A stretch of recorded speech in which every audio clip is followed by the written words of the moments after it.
The Ghost of Medway Services. A story by Neil M. Thorne. Part 2. That first day was perhaps the worst, although over the following weeks it got no better. The ghost was in no way ready to accept his fate, and that anger, festering deep within, only grew, fueled by the smallest of ordinary things. Drinking a coffee, or even the simple joy of a cigarette, were now cruelly denied, as if this were all some way of tormenting him. Somehow, it was the only thing keeping that crippling sense of despair at bay, and so he relished hurling hatred and abuse at all those wardens keeping him prisoner, even if they were never aware of it. He despised them for the life they had and so blatantly flaunted. Why should they keep on living over him? What was more difficult to face were all the moments in between. There was no off switch. He was aware all the time, and for long periods there was nothing to do, which only made things worse. His business must be failing without him. Things had always run on a tightrope, and he wasn't confident anyone could step up in his place. His wife and son couldn't be coping with no one to provide for them, but there was nothing he could do, which only made him spiral back round to anger. It seemed there might be no way out of this cycle, until, one day, almost a month after he died, a taxi arrived. The ghost had taken to looking out through the great glass windows at the car park, if for no other reason than it was something to do. At first, he didn't think more of it than any other car passing through, until two people got out, a close friend and his wife. He hadn't expected to see her again, and was too shocked to do anything other than watch. Although holding herself together, he could see she had been crying. She looked around, and he willed her to see him, but those eyes he knew so well passed by without stopping. Then, as his friend gave a comforting hug, the ghost yelled out and uselessly pounded the glass, not disturbing it in the least. "I heard they were coming today," someone then spoke up. "For his car, I think." There were two workers nearby, but the ghost ignored them as someone else now approached the two. He recognised the man as a manager he'd had the displeasure of dealing with in the past, who, upon greeting his wife, proceeded to talk.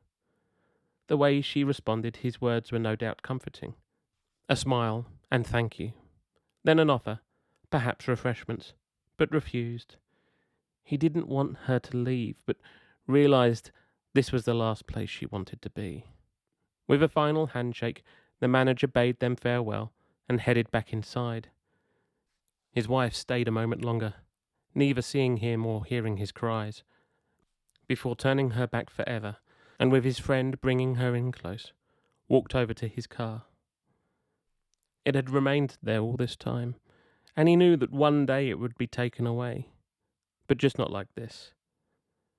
Moments later they were gone, leaving the ghost staring out at nothing, until the return of the manager brought him back to reality. "How'd it go?" one of the workers asked. "Much as you'd expect," he shrugged. "Just glad it's finally over." "I know what you mean," the second agreed. "Something's been hanging over this place since it happened. Like having a bad day, without really knowing why." "It's like he never left," the manager nodded, and for a brief moment the ghost felt hope he might not be going totally unnoticed. "The man was awful enough when alive. I'd prefer not to have to deal with him now he's dead." Said with love, obviously, the first worker smirked. "And for good reason," the manager continued. "You always knew it was going to be a bad day whenever he came in. He was the most horrible man you could ever meet." It shocked the ghost to hear himself being spoken of with such disdain. "You remember the new girl who started here a couple of months back?" "She was nice," the second worker nodded. "What happened to her?" "She quit, after serving him," the manager explained plainly. "It was her first week, and she made a simple mistake. He laid into her so heavily that she never wanted to come back." The ghost remembered this, and telling the manager he should fire the woman, assuming that must have been what happened. "I know it's not nice to speak ill of the dead," the first worker summed up, "but what a wanker." His missus seemed pretty upset, the other at least came back with. Perhaps, the manager accepted, but she's better off without him. The whole world is. The ghost just stood dumb at this revelation. Come on, he then concluded. The day's not done yet. And, after a grumble of compliance, they got back to work. The ghost wanted to be angry, to shout and tell them all how wrong they were. But that wasn't the truth.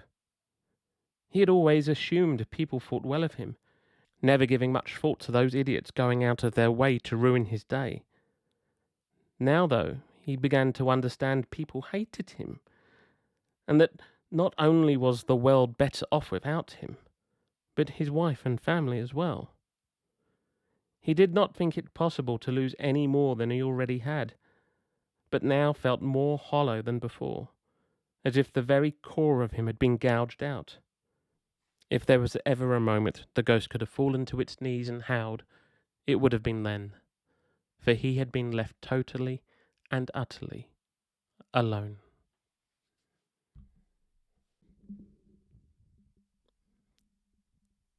Thank you for listening, and if you have enjoyed part 2 of The Ghost of Medway Services, then please feel free to like and subscribe for part 3.